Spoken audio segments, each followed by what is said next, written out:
안녕하세요.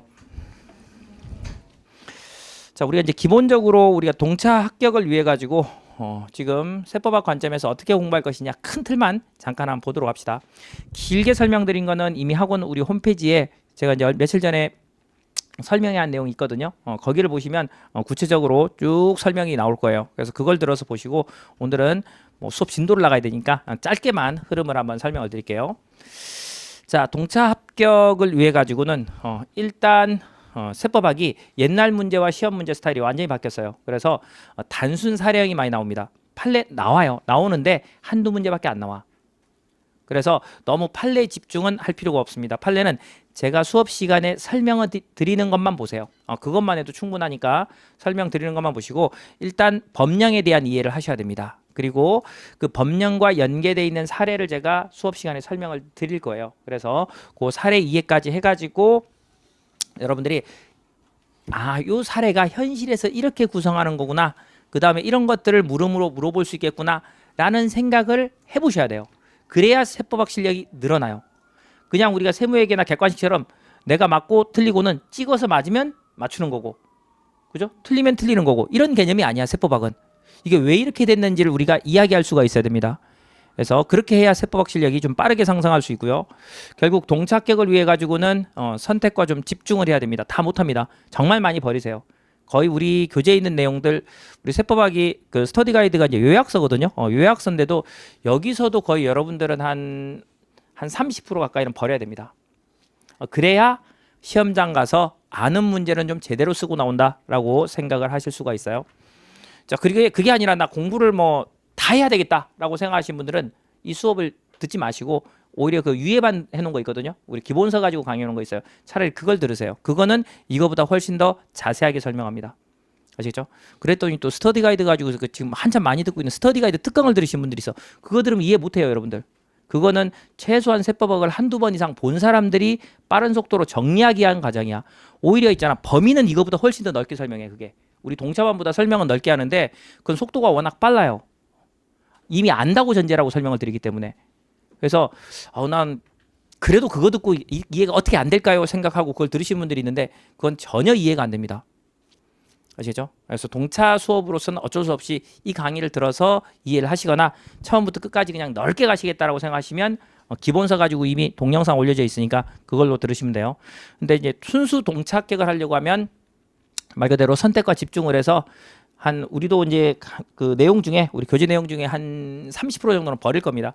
그리고 한 70% 정도 그 정도만 할 거니까 그래도 시험에서는 거의 한 90% 이상 나와요. 걱정 안 하셔야 됩니다. 자, 그렇게 해서 진행을 하시면 되고요. 자, 그 다음에 이제 기출문제를 한번 보셔야 돼요. 여러분들이. 물론 이제 우리 스터디 가이드에 보면 어디가 기출되었다고 다 표시되고 수업 시간에 이거 기출이 어떤 식으로 나왔어요 라고 설명 다 드릴 겁니다. 자, 그렇지만 나 빠르게 그래도 세법학을 접근하고 싶어서 좀 뜬구름 잡는 느낌이 좀 있잖아. 그래서 이제 그런 것들을 알고 싶으면 우리 기출문제집이 학원에 그 사책인감이 있어요. 한번 보세요. 한번 보시면 답안지가 어떻게 구성돼 있고 어떤 식으로 기출문제가 나와 있는지 이렇게 돼 있어요. 그 다음에 이제 제가 강의 노트에다가도 넣어놨어요. 강의 노트 제일 앞에 가면은 24년 기출문제 넣어놨어요. 그러니까 24년 기출문제. 그래서 그 기출 문제를 보시면 세법학 문제가 요즘에 이렇게 나오는구나 라고 생각을 한번 해보시면 됩니다. 그래서 기출 문제를 좀 파악해 가지고 중요도가 높은 것들 있죠. 시험은 어디가 많이 나오냐면 기출 문제 주변에서 제일 많이 나와요. 최근에 기출된 주변에서 제일 많이 나옵니다. 그 문제는 그대로 나오진 않아요. 그러나 그 주변에 있는 시험 문제가 제일 많이 나오기 때문에 기출 문제에 있는 파트 인근에 있는 내용을 보시면 됩니다. 나중에 이제 기출 문제집 한번 보시면요. 기출 문제집 앞쪽에 제가 이제 우리 목차대로 해가지고 기출문제가 어느 파트에 나왔다고 써놨는데 집중적으로 그 안에 잔뜩 모여 있어. 한 파트에 보시면 출제위원도 사람이야. 여러분들하고 똑같아. 짧은 시간에 채점을 하고 출제를 하고 해야 되기 때문에 기출된 파트가 중요하다는 걸 알아. 근데 그 문제는 똑같이 못 내겠으니까 그 주변에 있는 걸 시험 문제를 많이 내요. 그래서 기출문제 파트를 일단 보시고 그 인근에 있는 내용들을 주로 공부하시면 그래도 좀 더 그죠? 시험에 내가 공부한 게 나왔어. 이런 느낌을 좀 가질 수가 있습니다. 자, 그리고 이제 이 세법학이라는 과목 자체가 여러분들이 이미 개론 공부했죠. 그죠? 사실 세법학에 있는 내용들 있잖아. 책 쭉 페이지 넘겨보시면 뭐 개론서나 별반 차이가 없어. 진짜로. 별반 차이 없어요. 세무회계나 별반 차이가 없어. 다만 여기는 숫자로 계산한 내용이 거의 없을 뿐이지 그 내용이 그 내용이야. 그런데 공부를 해보시면 내가 법인세를 세무회계에서 공부하는 거랑 법인세를 세법학에서 공부하는 게 완전히 다르다는 걸 느껴요. 분명히 똑같거든. 법 조문도 똑같은 걸 가지고 똑같이 이야기하는데 왠지 달라.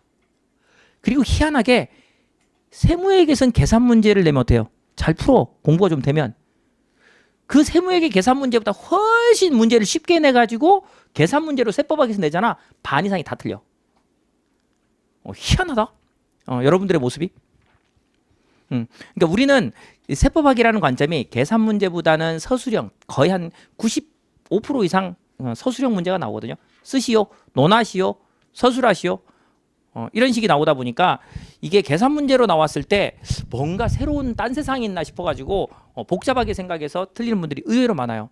우리 세법학에서도 어쩌다 한 번씩 나와요. 계산 문제가. 오히려 세무회계보다 더 어렵게 계산 문제가 나온 적도 있어요.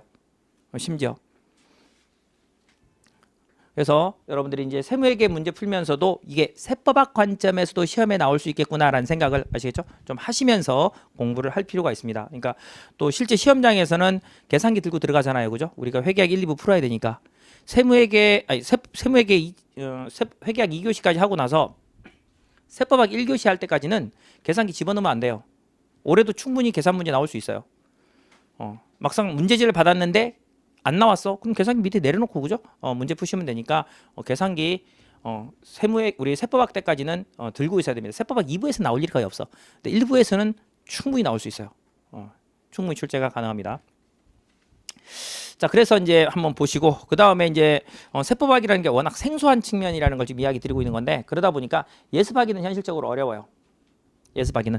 예습할 시간에 뭘 하셔야 되냐면 지금 우리 이제 학원 홈페이지에 올라가면 제가 조세특례제한법을 공개 강의로 올려놨어요. 이것도 설명에 다 설명드리는 건데 그 조세특례제한법을 집에 왔다 갔다 하면서 한번 들으세요. 그게 기본서로 강의를 해놨거든. 기본서로 강의라서 스터디 가이드 가지고 듣긴 조금 불편하기는 해. 그래도 내용이 같기 때문에 들을 수 있어요. 그래서 그거를 한번 들으세요. 그걸 한번 듣고 나면 5월 한 중순 좀 넘었으면은 제가 이제 스터디 가이드 특강에서 조세특례제한법 강의해 놓은 거 있어요. 그걸 갖다가 올려드릴 거예요. 그러면 여러분들은 동사반은 그걸 들으시면 돼. 이게 정규 시간 내 수업을 다 할 수가 없어요. 뭐 법인세 3번, 4번에 끝내야 되는데 뭐 조세특례제한법까지는 물리적으로 갈 수가 없습니다. 그래서 그걸 올려드릴 거니까 그 전에 그걸 한번 들으시란 이야기야. 그건 언제 듣냐? 책상에 앉아서 들으시면 안 돼. 그럴 시간이 없어요, 여러분들. 책상에 앉아서는 문제 풀 거 풀고 복습할 거 복습하고 아시겠죠? 그러니까 예습보다는 복습 위주로 해나가시되 하시고 그리고 집에 왔다 갔다 할 때 그죠? 지금은 이제 거의 시험장 들어가실 때 우리 8월 2일까지는 노래 듣는 대신에 그냥 조세특례제한법이 노래다 생각하시면 돼. 조특법이 그렇게 생각하셔서 뭐 자기 전이든 뭐든 그죠? 그래서 공개 강의로 제가 올려드린 거예요. 그래서 공개 강의를 가지고 계속 왔다 갔다 하시면서 필요할 때 좀 들으시기 바랍니다. 아시죠? 그렇게 해서 조특법은 한 2번에서 3번 정도 들어야 뭐 이런 거야 라는 감이 와. 그리고 나서 이제 거기서 중요한 몇 가지들을 위주로 좀 더 논리를 세운 다음에 암기를 하실 필요가 있어요. 그렇게 해야 조세특례제한법이냐 바로 뒤에서 나오지만 25점이야. 이거 날리면 과락이야. 합격 못해요.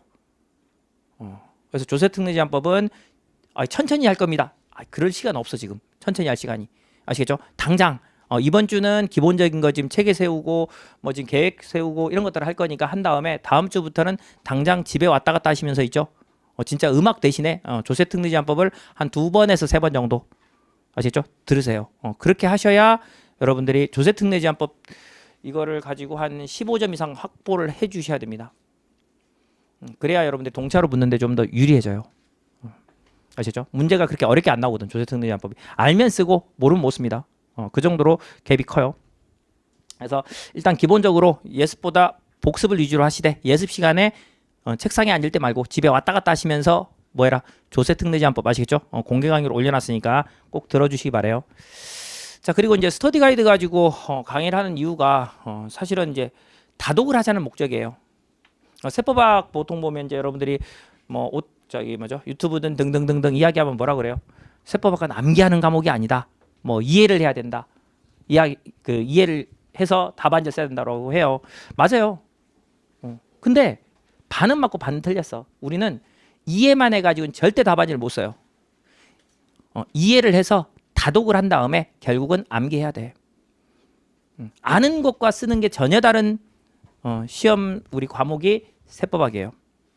머릿속에서는 뭐라 하는데 누가 물어보면 설명해 줄 수 있는데 요건 쓰시오, 취지 쓰시오, 사후관리 규정 쓰시오, 과세관청의 부가처분이 타당한지 설명하시오 라고 하면 타당한데 그 다음에 뭐 어떻게 타당한데 이렇게 되는 거야. 결국은 그 논리는 암기를 해야 돼요. 그래서 결과물은 암기입니다. 암기가 되기 위해서 유예생분들한테는 제가 항상 이야기 드리는 게 스터디 가이드를 10회독 이상은 해라. 이거보다 더 요약서도 나와요. 나오는데 그거 가지고는 시험장 가면 쓸 말이 없어. 문제는 쓸 말이 없어요. 그래서 이게 지금 400점 만점에 있잖아. 잘 생각해봐. 세무사 시험 400점 만점에 200점이야. 200점. 200점에 대한 요약서야. 세법학 1, 2를 합친 거야 지금 우리 스터디 가이드가. 그죠? 엄청 두껍고 책이 커 보이지만 엄청 얇은 책이야 이거. 말 그대로 저도 엄청나게 리스크를 감수해 가면서 책을 줄여 놓은 거예요 지금. 완전히. 그죠? 여러분들이 재무회계나 원가회계나 세무회계 한번 생각해 봐요. 배점은 이제 세법학이 훨씬 더 많은데 책은 지금 더 얇기를 원하거든요 여러분들. 얇기를. 더 얇으면 시험장에서 진짜 쓸 말이 없다니까. 쓸 말이. 그러니까 최소한의 두께가 어떻게 보면 스터디 가이드다라고 생각을 하시면 돼요. 사실은 기본서에 있는 정도는 공부를 해야 돼. 세무사 시험에 당락을 결정하잖아. 그죠? 400점 만점에 200점을 가지고 공부를 하는데 그리고 또 처음에 이야기 드렸다시피 전반적인 사항, 실무 경험이 없잖아 여러분들. 생소한 용어들 많잖아. 이제 그런 것들을 그냥 요약서 가지고 안 돼. 이거는 할 수가 없어. 물리적으로 불가능합니다. 지금 사실 스터디 가이드 가지고 하는 것도 저는 말이 안 된다고 생각을 해 원래는. 근데 이제 이게 아니고 기본서로 하면 시험장에 갈 때쯤 책 한 번 보고 2번 보면 시험장 들어가야 돼. 그럼 아예 못 붙죠. 그죠?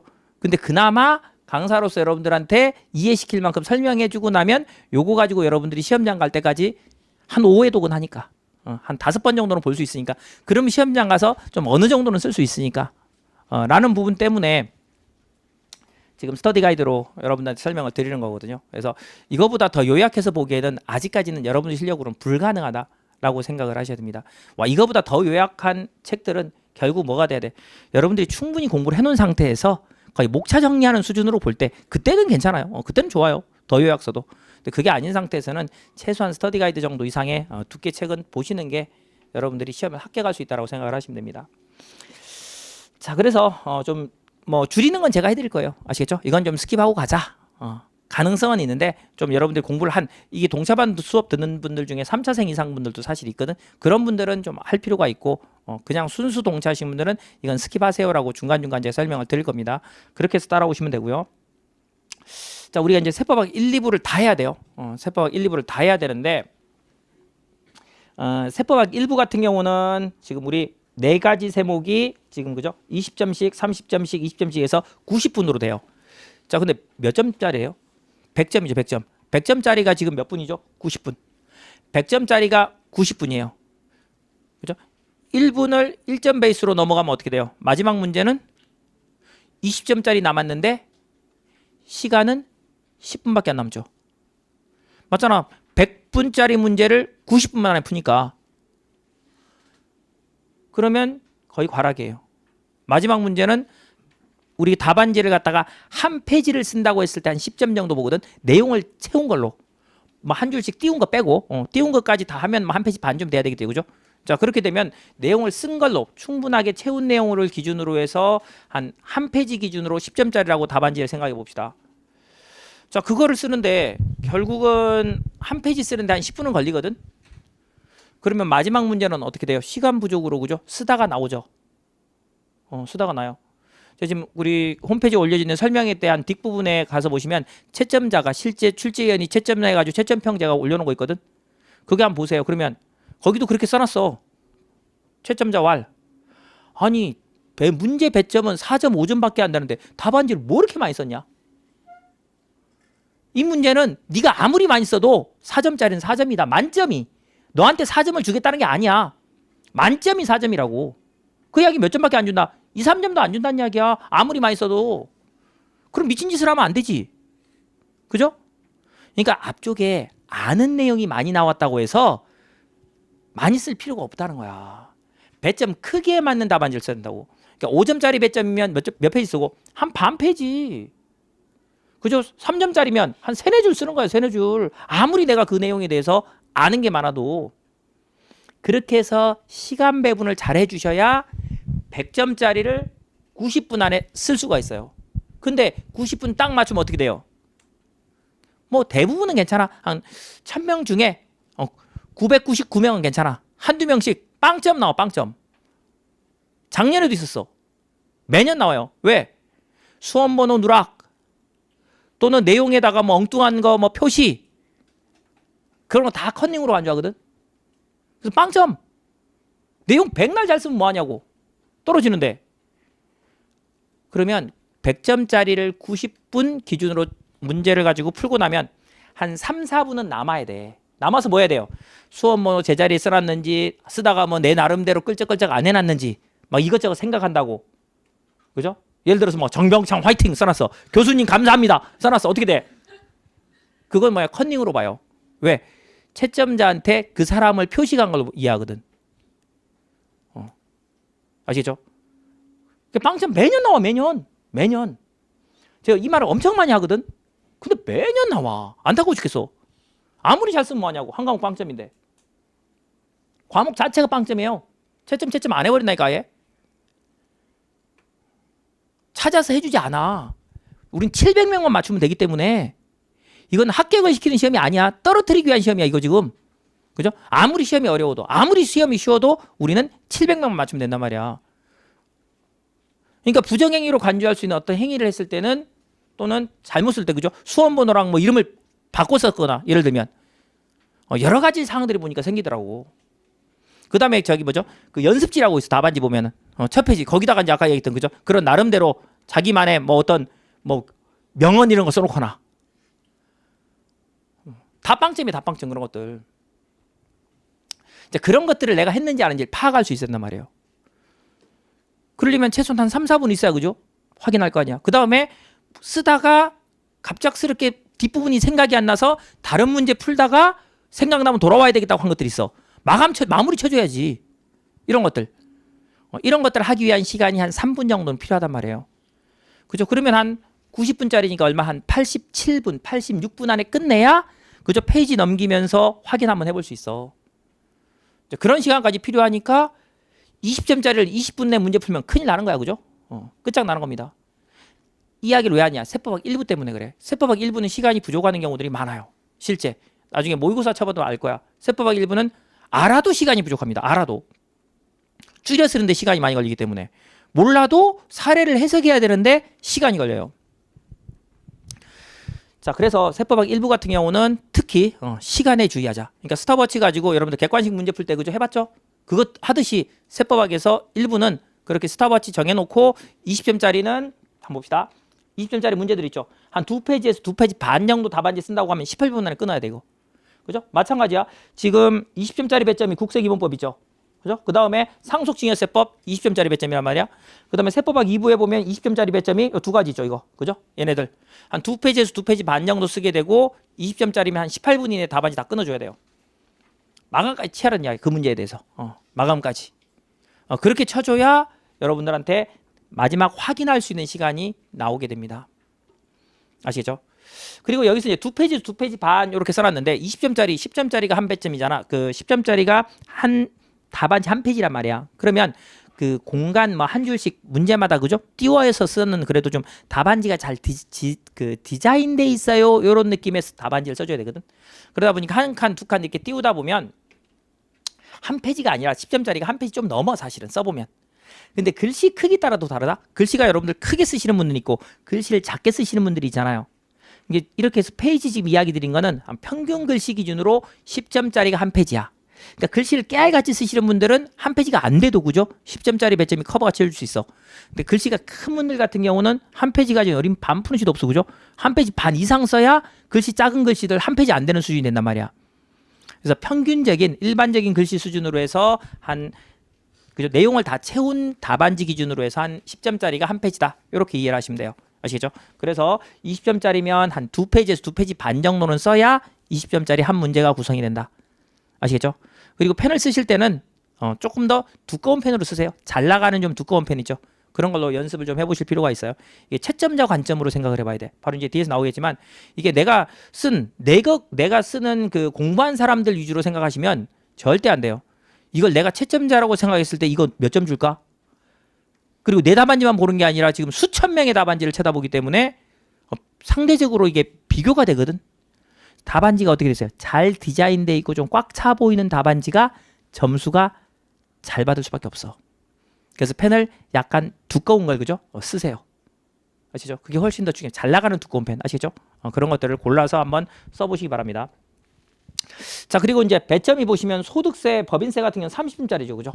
얘는 그러니까 한 3페이지에서 4페이지 써가지고 한 25분 내에 끊을 수 있어야 돼요. 한 25분 이내. 아시겠죠? 법인세도 마찬가지 논리가 생기겠죠. 그죠? 30분짜리가 이 두 가지예요. 그러니까 소득세 같은 경우는 세무회계에서도 몇 점 나와요? 30점. 세법학까지 30점. 60점을 커버하는 거야. 지금 법인세는 어때요? 세법학에서 30점.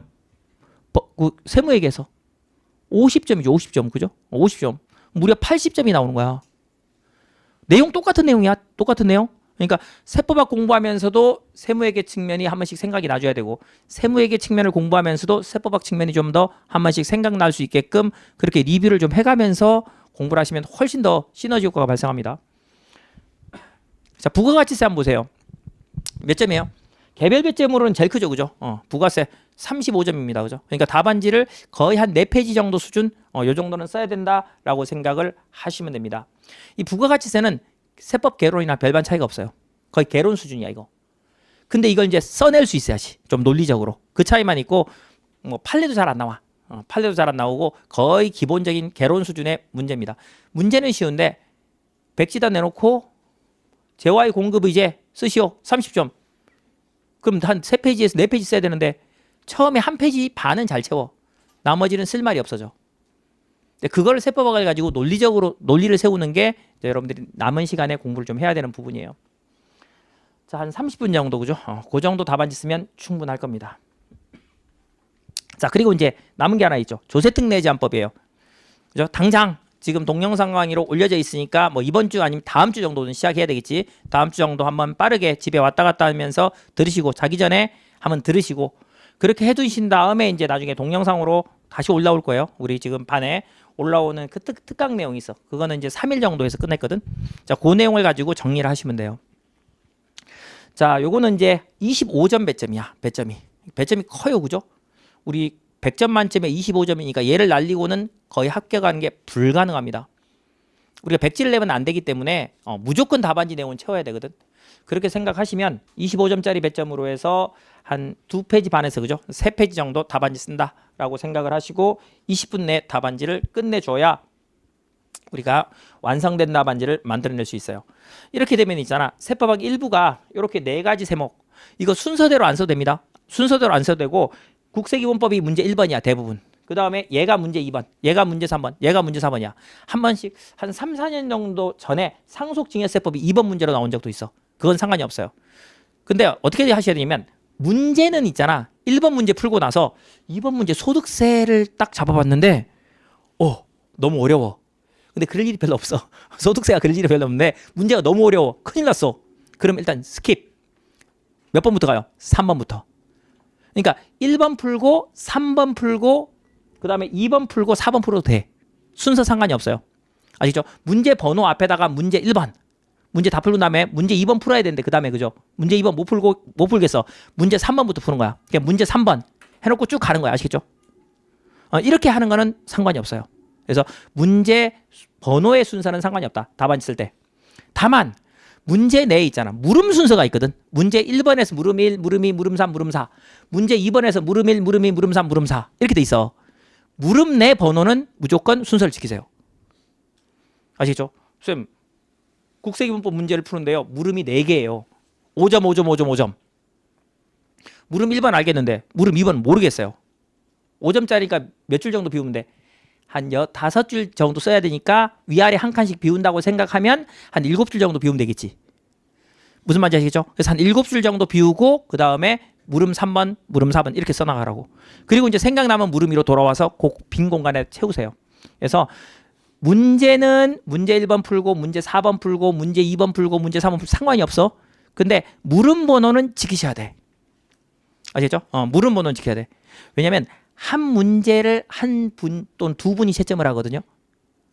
그 문제만 채점을 한단 말이야. 근데 문제를 채점하는 분들이 채점을 빠르게 할 수 있으려면 뭐가 돼야 돼? 물음 순서가 맞아야 돼. 이게 잘못돼 있으면 여러분들이 채점자 해봐야 한 6,000명을 채점해야 되는데, 그죠? 한두 명이 막 그걸 뒤섞어 놨어. 채점이 제대로 되겠어요? 그 사람 답안지는 내가 봐서는 거의 빵점에 수렴해. 거의 빵점은 주진 않겠지만. 아시겠죠? 그래서 문제는 번호는 상관없으나 물음 번호는 순서를 지키자. 중간에 배점 크기에 맞는 정도에다가 위아래 한 칸 정도 띄운다. 이렇게 생각하시면 아시겠죠? 답안 쓰는데 전혀 문제가 없습니다. 자, 그렇게 해서 구성하면 우리 세법학 1부 같은 경우에 한 10페이지에서, 그죠? 한 12페이지 정도? 요 정도 나올 겁니다. 한 13페이지 정도까지 가는 이유는 뭐예요? 칸을 띄워가면서 그래도, 그죠? 답안지가 문제 1번에서 물음별로 또 쪼개주고 한 칸씩 이렇게 생각하면 그래도 칸이 좀 필요하거든요. 그래서 한 10페이지에서 11페이지 정도. 세법학 2부도 마찬가지예요. 10페이지에서 11페이지 정도. 요 정도 칸을 띄워서 답안지를 쓴다라고 생각을 해주시면 됩니다. 이해하셨죠? 자, 그리고 아까 이야기 드린 대로 주의사항 이야기죠. 답안지 작성하고 나서 한 3, 4분, 그죠? 3, 4분 또는 많게는 뭐 4, 5분 해서 중간중간에 이제 마감 못 치는 거 있잖아. 물음에 대한 요구사항을 마감치지 못한 거, 이런 부분에 대한 리뷰를 여러분들이 꼭 체크를 해주시기 바랍니다.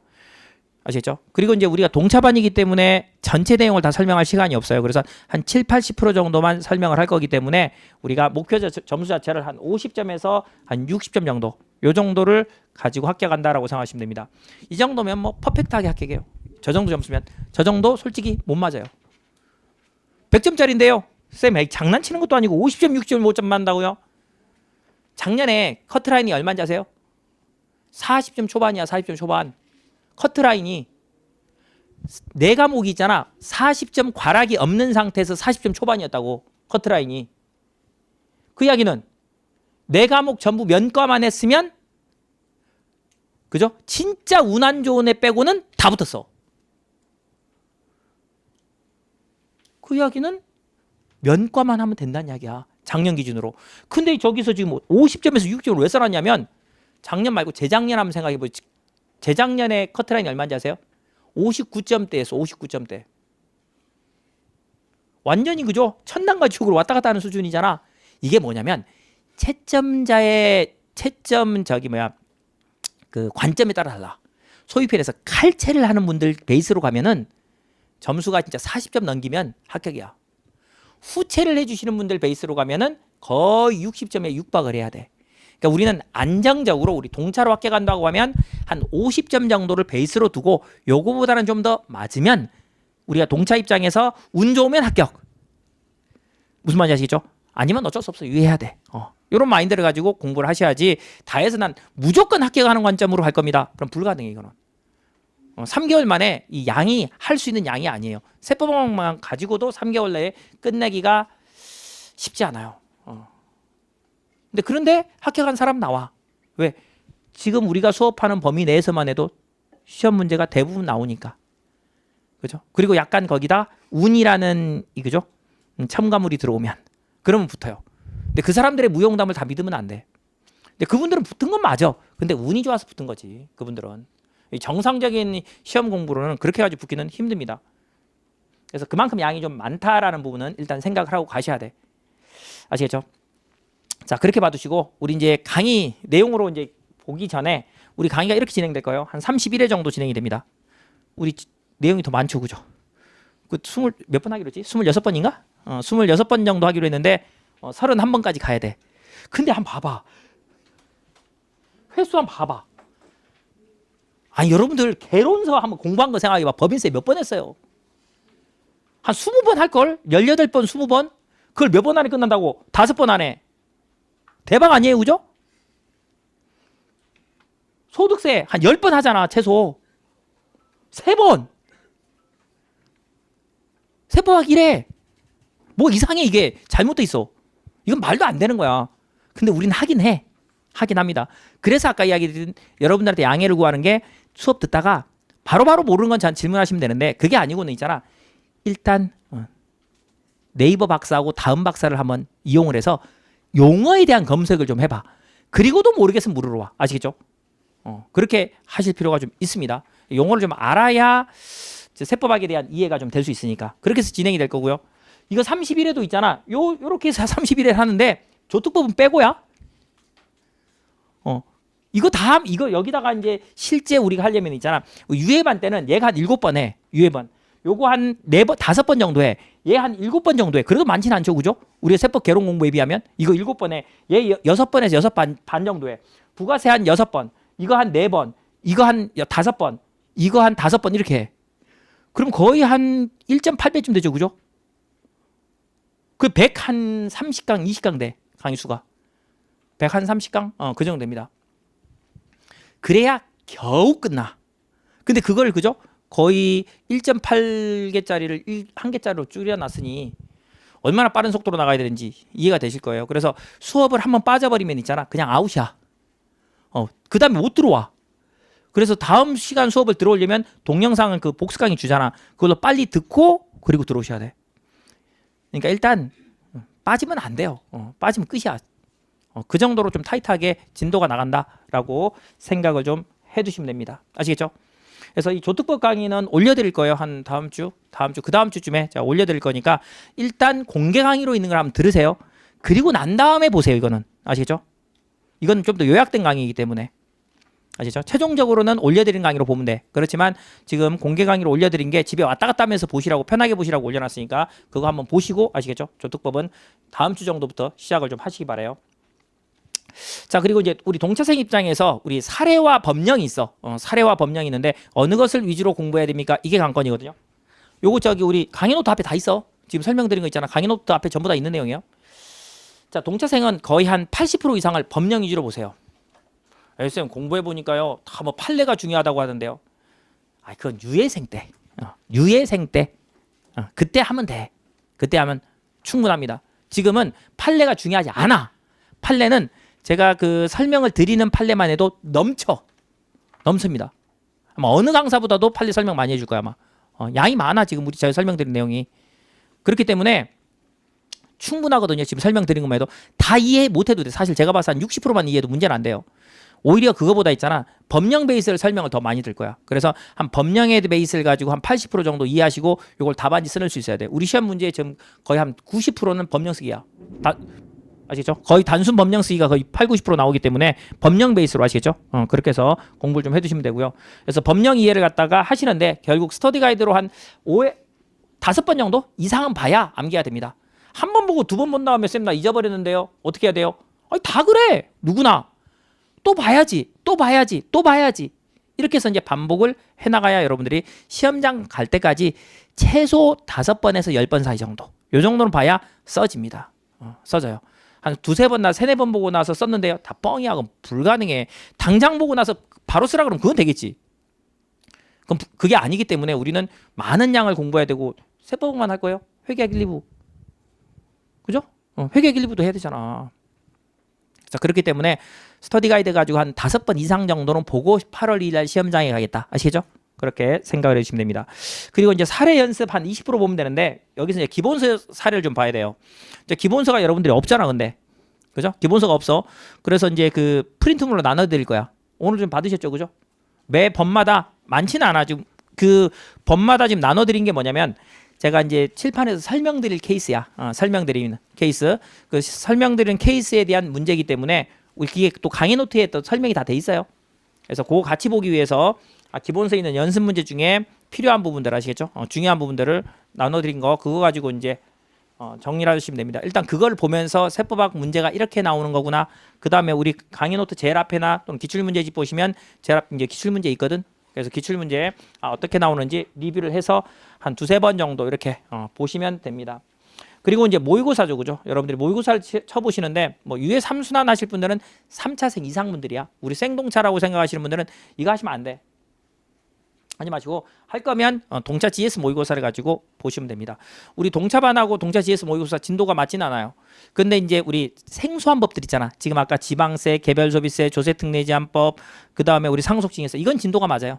맞고 나머지 법들은 1차에서 공부한 내용과 중복되는 법들은 이제 뒤쪽에 가면 진도가 맞아 떨어지고 앞쪽에서는 좀 맞지는 않을 겁니다. 그래도 이제 모의고사 치는 데는 전혀 문제가 없어요. 왜냐면 동차 GS 자체가 매주 제가 금요일 정도에 금요일 올려놔요. 어떤 주제가 출제가 되는지. 그러면 이제 그 주제를 여러분들이 다시 한 번 더 공부하고 시험에 치시면 되거든요. 그래서 그건 문제가 없고, 자 만약에 이제 사례형 문제가 나온다라고 하면 보통 요구사항이 이거야. 이 두 가지 요구사항이 사례형 문제가 나왔을 때, 자 요구사항이 과세관청의 부가처분이 타당합니까 타당하지 않습니까, 이런 논리의 문제들이 나옵니다.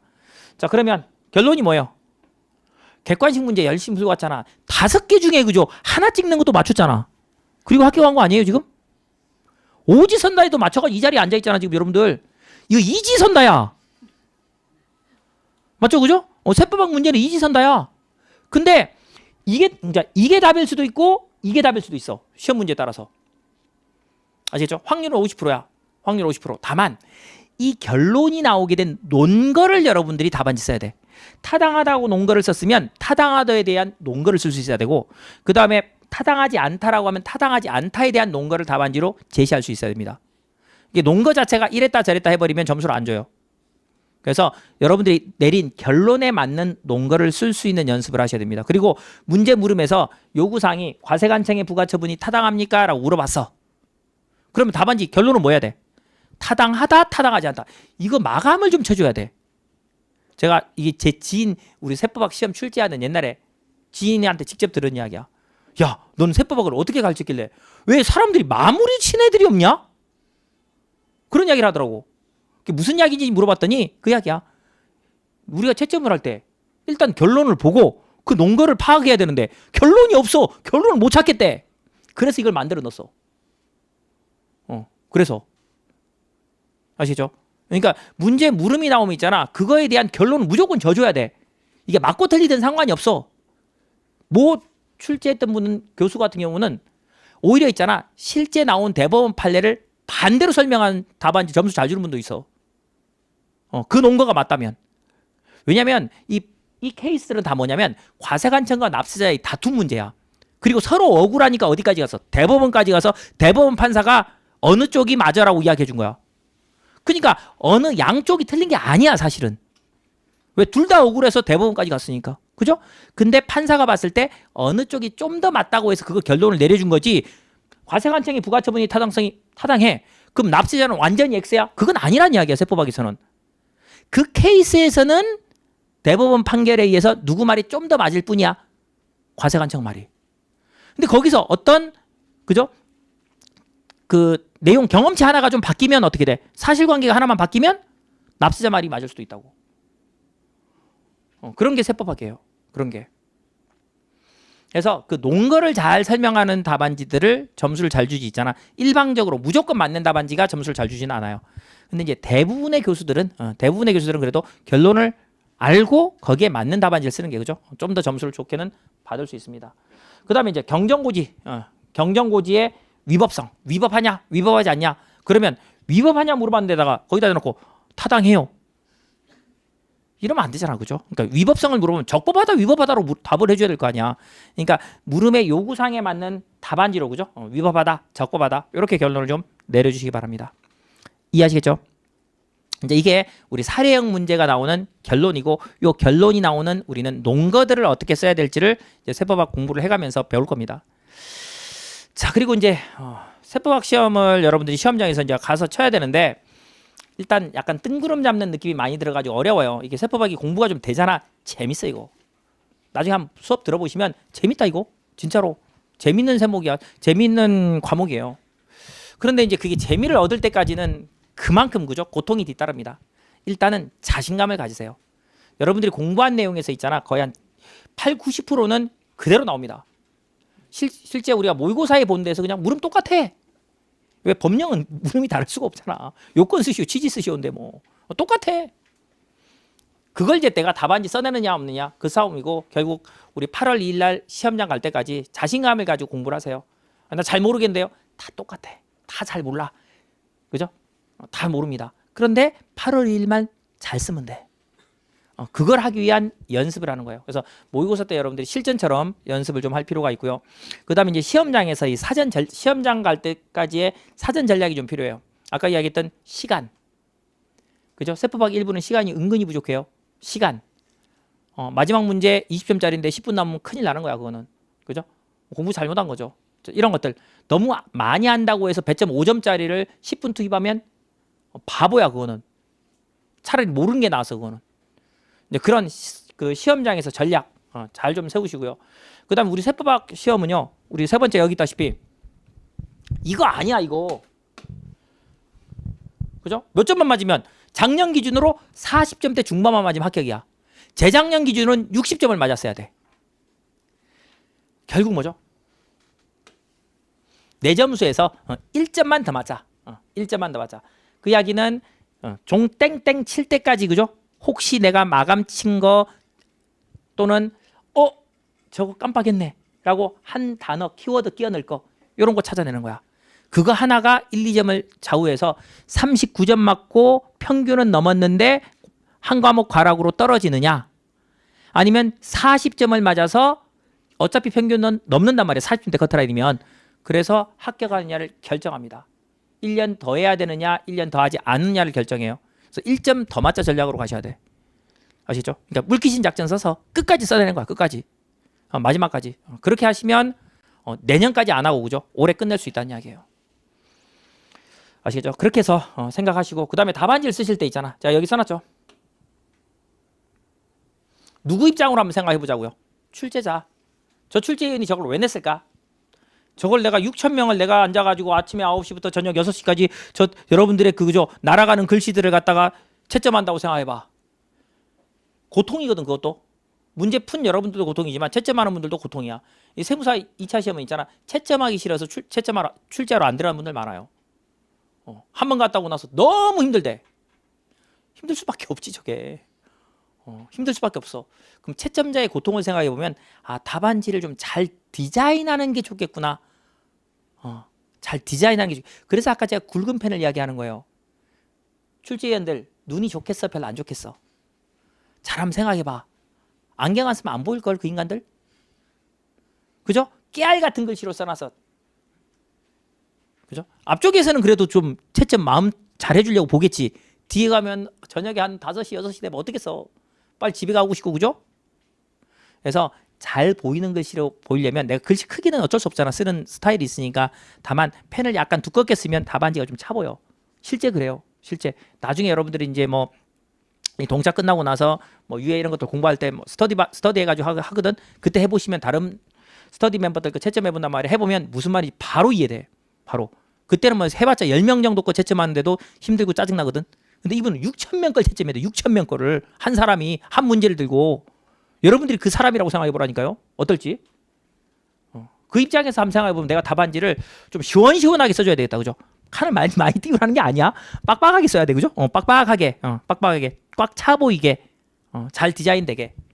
그렇게 해보시라는 이야기예요. 그렇게 해서 쓰시면 되고. 그 다음에 이제 1차 시험을 치고 우리가 지금 바로 지금 시작이잖아. 사실. 이제 뭐 한 4일 됐나요? 체력.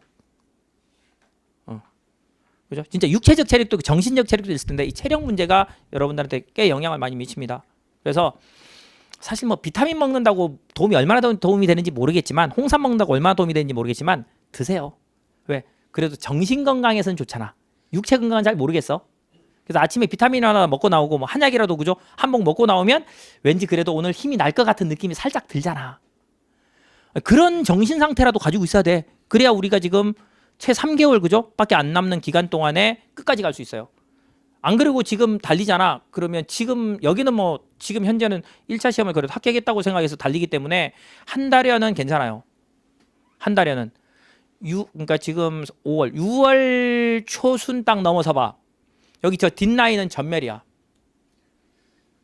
여러분들이 전멸한다는 게 아니라 저 뒤에 있는 그저 한 3-4줄은 전멸이야. 진짜야. 한번 봐봐요. 전멸이야. 뭐 시험을 포기해서 그런 분들은 없겠지만 일단 체력적으로 정신적으로 힘들어서 못 나와. 아우 나 힘들어서 동영상으로 커버해야지 뭐. 그러면 이제 시험하고 계속 멀어지는 거야. 이제 계속 멀어져 이제. 그래서 이 체력적인 부분이 필요해요. 근데 이 정신적 체력 가지고도 커버 칠 수 있거든. 그러니까 아까 얘기했던 뭐 비타민이 됐든 뭐 한약이 됐든 뭐가 됐든 있잖아. 여러분들이 먹는 거 있잖아. 그거를 딱 아침에 챙겨가지고 가방에 한 몇 개씩 넣어놓고 아침 저녁으로 드시든 아침으로 드시든 내가 이걸 먹었으니까 오늘은 버텨보자. 그런 생각이라도 좀 가지시고 그 다음에 이제 그거는 사실 커버가 별로 안 되거든.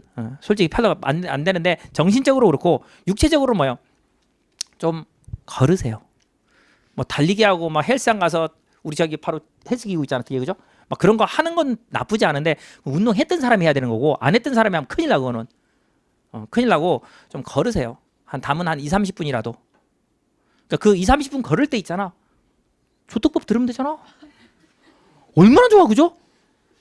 아니 지하철 한 두세 정거장 버스 한 두세 정거장이 내려가지고 있잖아. 한 2, 30분 걸리잖아. 그러면 그게 조특법 들어 왔다 갔다 하면서 왠지 멋있어 보이지 않아요? 이 두꺼운 책 펴놓고 이렇게 들고 다니면 넘어지지만 말고 그렇게 하라니까. 그렇게 해서 어느 정도 있잖아. 이 육체적인 체력도 조금 커버를 하셔야 돼. 그래야 7월을 넘길 수 있어. 그러니까 6월 중순부터 있잖아. 7월 넘길 수 있다니까. 그 7월 중순 되면 그땐 체력이고 뭐 필요 없어. 왜 그래요? 이제 시험이 얼마 안 남았어. 그냥 달려가야 돼 그때는. 그러니까 우리한테 필요한 거는 한 6월 한 첫째 주 끝나고 둘째 주부터 시작해서 이제 7월 한 초순까지 있잖아. 시험 다 왔다라는 느낌이 느끼기 딱 전까지. 그 사이에 체력이 필요해. 그 사이에. 아시죠? 그래서 아까 뭐 비타민이든 뭐든 이런 것들은 정신적인 부분이지만 어떤 필요해. 섭취해. 그 다음에 아까 얘기했던 조특법도 들어야 되잖아. 그러니까 한두 정거장 왔다 갔다 하실 때 조특법 들으면서 그래도 걷기 운동이라도 좀 하세요. 그래서 좀 체력적인 부분을 커버를 좀 쳐줘야 우리가 6월 한 하순을 커버 칠 수 있어. 7월부터는 이제 뭐 그런 것 필요 없어요. 그냥 시험이 얼마 안 남아서 카운트다운이 들어가기 때문에 그냥 정신없이 공부를 할 수 있어 그때는. 그렇게 해서 따라가면 합격생이 나와요. 생동차 못 붙을 것 같잖아. 희한해.